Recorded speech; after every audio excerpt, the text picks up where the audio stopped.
اپنے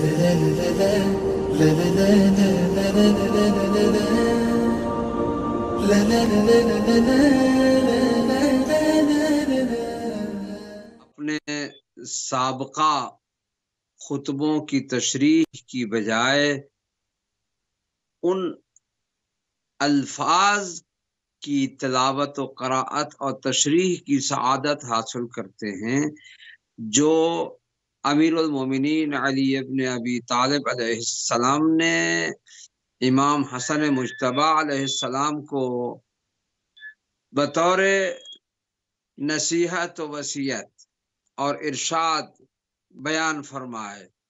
امام نے جو بھی کلمات جہاں اور جس مناسبت سے بیان فرمائے ہیں ان میں جو بہترین نقطہ اور سب سے پہلا اور بنیادی نقطہ تقوی الہی کا ہوتا ہے۔ آئیے ہم دیکھتے ہیں کہ امام نے اپنے فرزند امام حسن مجتبی علیہ السلام کو جو باتیں بطور ہدیہ دی ہیں اور وہ ہم تک پہنچی ہیں، وہ نعمت الہی ہے۔ کیا فرمایا معصوم نے معصوم سے، کیا فرمایا باپ نے بیٹے سے، کیا فرمایا امام نے امام سے، کیا فرمایا مولائے کائنات نے امام حسن مجتبی علیہ السلام سے۔ آئیے امام یہ نہج البلاغہ کے خطبات میں سے ایک وہ کلمات قصار کا حصہ کہ جن میں امام نے بہت ساری وہ باتیں جو حقیقت میں ہماری ہدایت کے لیے ہیں، جو حقیقت میں ہمیں صراط مستقیم پر قائم رکھنے کے لیے ہیں، وہ بیان فرمائی۔ ورنہ امام حسن علیہ السلام اسی گود میں پلے تھے کہ جو باب مدینۃ العلم کے سائے میں وہ مقام پایا کہ علم و معارف کے گوہر ہائے تاباں امام کو حاصل ہوئے۔ مولائے کائنات نے فرمایا یا بنی احفظ عنی اربعا و اربعا۔ اب یہ سوچنے کی بات ہے کہ امام نے فرمایا کہ اے میرے بیٹے چار باتوں اور چار باتوں کو محفوظ رکھو، یاد رکھو۔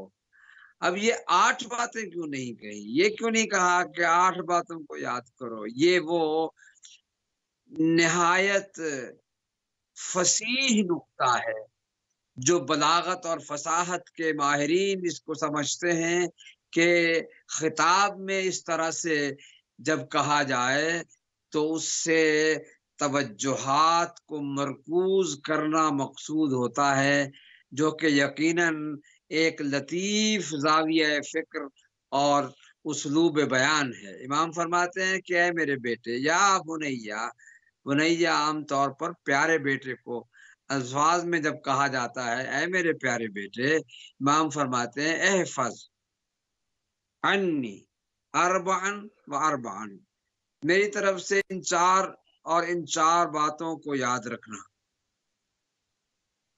لا یضرک ما عملت معہن، اگر تو نے ان 4 باتوں پر عمل کر لیا تو دنیا کی کوئی چیز تجھے نقصان نہیں پہنچا سکتی، دنیا کی کوئی چیز تجھے نقصان نہیں پہنچا سکے گی۔ ضمانت دے رہے ہیں مولا اپنے بیٹے کو ان 4 چیزوں پر عمل کے نتیجہ کی۔ اللہ اکبر، کیا مقام ہے بیان کرنے والے کا کہ وہ ضمانت دے رہے ہیں کہ اگر تم نے اس پر عمل کر لیا، در حقیقت ہمارے لیے ہے یہ سب کچھ کہ اس پر عمل کرنے والوں یاد رکھو میں علی ضمانت دیتا ہوں کہ تمہیں دنیا کی کوئی شے نقصان نہیں پہنچا سکتی۔ سب سے پہلی چیز امام کیا فرماتے ہیں؟ ان اغنى الغنا العقل، سب سے بڑی دولت کہ جو تجھے غنی کر دے، جو تجھے ہر ایک سے بے نیاز کر دیتی ہے، وہ عقل ہے۔ عقل کو استعمال کرو۔ عقل کو خدا نے انسان کے لیے ایک ایسا وجہ امتیاز قرار دیا ہے کہ کوئی شخص دوسرا اس میں شریک نہیں، حیوانات اور نباتات اور دوسرے کوئی بھی اس میں شریک نہیں، عقل صرف انسان کو عطا ہوئی۔ اس نعمت عقل کو امام فرماتے ہیں اغنى الغنا، ہر چیز سے بے نیاز کر دینے والی نعمت۔ انسان کو جب عقل ملتی ہے، یعنی انسان کو خدا نے جب عقل دی ہے تو اس کا استعمال ہر چیز سے اسے بے نیاز کر دیتا ہے۔ پھر فرماتے ہیں کہ وَأَكْبَرُ الْفَقْرِ الْحُمْقِ، سب سے بڑی فقیری اور محتاجی بے عقلی ہے، حماقت۔ جو آدمی عقل سے کام ہی نہیں لیتا، نعمت الہی ہے، اس سے کام لینے کی ضرورت ہے۔ اسی لیے تو ایک حدیث میں وارد ہوا ہے کہ عقل کیا ہے۔ امام جعفر صادق علیہ السلام نے بھی اور باقی ائمہ نے بھی عقل کے متعلق مختلف تعبیرات دی ہیں کہ عقل وہ ہے کہ جس سے انسان اچھائی اور برائی کے درمیان تمیز کرتا ہے، وہ ہے کہ جو ما یعبد بہ الرحمن، جس کے ذریعے انسان اللہ کی معرفت حاصل کر کے اس کی عبادت کرتا ہے۔ تو فرماتے ہیں کہ فقیر ترین شخص وہ ہے کہ جو عقل سے کام نہیں لیتا، حماقتیں کرتا ہے، بے وقوفیاں کرتا ہے۔ وَأَوْحَشَ الْوَحْشَةِ الْعُجْبِ، امام فرماتے ہیں کہ سب سے بڑی وحشت غرور اور خود بینی ہے۔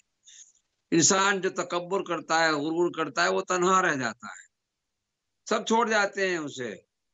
سب سے بڑی وحشت یعنی تنہائی وہ کہ جو خوفناک ہو، وہ وحشت، وہ تنہائی کے جو خوفناک ہو اسے وحشت کہتے ہیں۔ وہ کیا ہے؟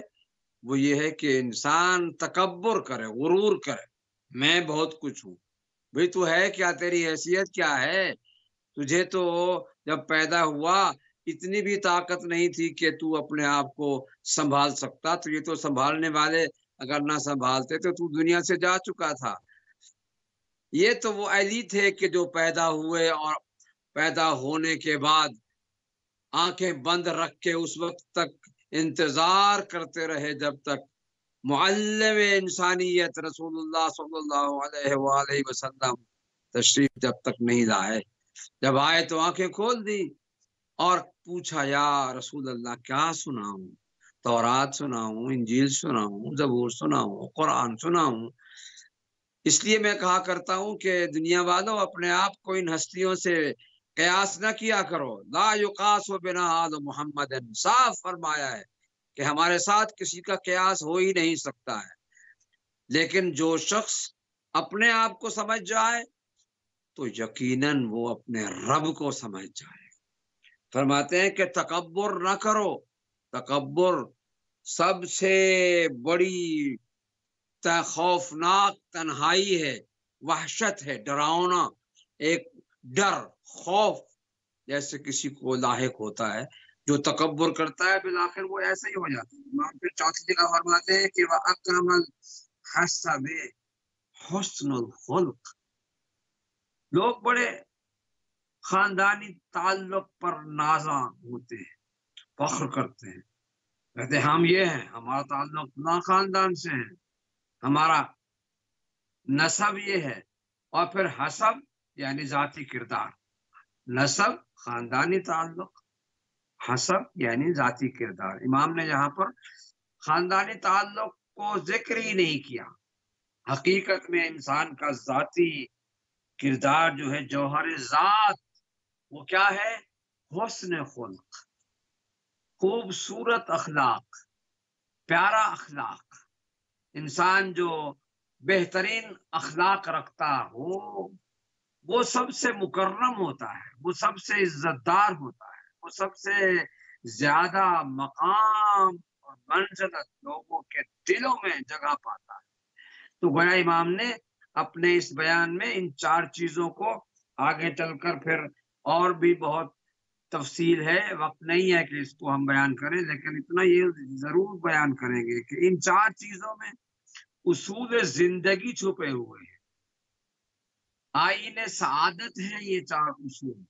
انسان اپنی عقل سے کام لے کہ جو اللہ نے اسے نعمت دی ہے، جو کسی کو عطا نہیں، پوری کائنات میں سوائے انسان کے اللہ نے کسی کو نعمت عقل عطا نہیں کی ہے. یہ صرف انسان کا اشرف المخلوقات بنایا تو اسی عقل کے ذریعے. اب اسی کو استعمال کیا جائے. اگر یہ نہیں کیا جاتا ہے تو پھر وہ محتاجی ہے، فقیری ہے، حمق ہے، یعنی وہ حماقت و نادانی، بے عقلی اور وہ شے کہ جو انسان کو صحیح اور غلط کے درمیان تمیز کراتی ہے. انسان اس کے ہوتے ہوئے اسے استعمال نہ کرے تو اس کا مطلب یہ ہے کہ وہ دنیا کا فقیر ترین انسان، دنیا کا محتاج ترین انسان، دنیا کا ایسا شخص ہے کہ اسے در بدر کی ٹھوکریں کھانی پڑے گی اگر وہ نعمت عقل سے استفادہ نہیں کرتا ہے. اگر وہ نعمت عقل کو آج ہم امام حسن مجتبی علیہ السلام کی شب ولادت کے حوالے سے تمام ناظرین کو مبارکباد پیش کرتے ہوئے یہ کہتے ہیں کہ ان اقوال پر کہ جو حقیقت میں درس سعادت ہیں ان پر عمل کیا جائے. اور انشاءاللہ کل بھی اسی سلسلے کو مکمل کریں گے چونکہ کل کا دن جو ہے وہ بھی امام حسن علیہ السلام کی ولادت سے منسوب ہے اور ہم چاہیں گے کہ اسی جملے انہی 4 جملوں کی تھوڑی سی تشریح جو باقی امام نے فرمایا جو حصے رہ گئے ہیں ان کی ہم وضاحت کریں گے کہ امام چاہتے کیا تھے. امام نے اپنے بیان میں ہمیں کس چیز کی طرف متوجہ کیا ہے. امام نے متوجہ کیا ہے کہ دیکھو عقل کے استعمال سے تم اللہ کی عبادت بھی کر سکتے ہو، اور پھر فرمایا کہ اکرم سب سے مکرم حسب، یعنی انسان کا کردار جوہر ذات حسن خلق ہے. حسن الخلق یہ وہی چیز ہے کہ جو انسان کو دوسروں کے دلوں میں جگہ دے دیتی اور انسان دوسروں کے دلوں میں ایسی جگہ پا دیتا ہے کہ پھر وہ اس کے ادائے احترام میں کمی نہیں کرتے. ہمیں اس حسن خلق کو اپنانا چاہیے. اس مبارک مہینے کی برکتوں اور رحمتوں کے سائے میں رہتے ہوئے حسن خلق کی عملی پریکٹس کرنی چاہیے، ہمیں تمرین کرنی چاہیے، ہمیں مشق کرنی چاہیے حسن خلق کی. ہم اچھی زبان استعمال کریں، اچھی بات سنیں، اچھی بات سنائیں، اچھا عمل کریں، اچھا عمل کر کے دکھائیں لوگوں کو. کونوا دعاۃ الینا بغیر السنتکم کا مطلب اخلاق ہے، حسن اخلاق. اپنے طاقت و امانت کے عمل سے لوگوں کو اہل بیت اور اللہ کی طرف بلائیں. اس مبارک مہینے میں ہماری یہی کوشش ہونی چاہیے اور اللہ سے دعا کرنی چاہیے. یہ دعا کے دن ہیں، یہ دعا کی راتیں ہیں. ان معصومین علیہ السلام سے توسل کی راتیں ہیں. ان کے وسیلے کے بغیر ہمارے پاس ہے کیا؟ ہم تو اللہ سے براہ راست مانگنے سے رہے. یہ نظریہ اور عقیدہ اور مذہب غلط ہے کہ ہم ڈائریکٹ اللہ سے مانگیں. اللہ سے مانگنے والے ہم کون ہوتے ہیں؟ ہماری کیا حیثیت ہے؟ ہم ان سے مانگنے والے بن جائیں تب بھی بڑی بات. ہم ان کے وسیلے سے اپنی بات اللہ تک پہنچائیں تو یقیناً اللہ ہماری بات سنتا ہے اور ہماری حاجتیں پوری کرتا ہے اور ہماری کاوشوں کو نتیجہ خیز بناتا ہے. ہم بارگاہ الہی میں اسی دعا کے ساتھ آج کی اس نشست کو تمام کرتے ہیں کہ اللہ تعالی ہمیں اس مولود مسعود معصوم ہستی کی شب ولادت کی برکتیں نصیب فرمائے اور ہمیں ان اعمال کی توفیق عطا فرمائے کہ جن کے ذریعے سے ہم اللہ کا تقرب اور اس توسل کو ہمیشہ اپنی زندگی کا اصول بنا کر رہیں انشاءاللہ. والسلام علیکم ورحمۃ اللہ وبرکاتہ. la la la la la la la la la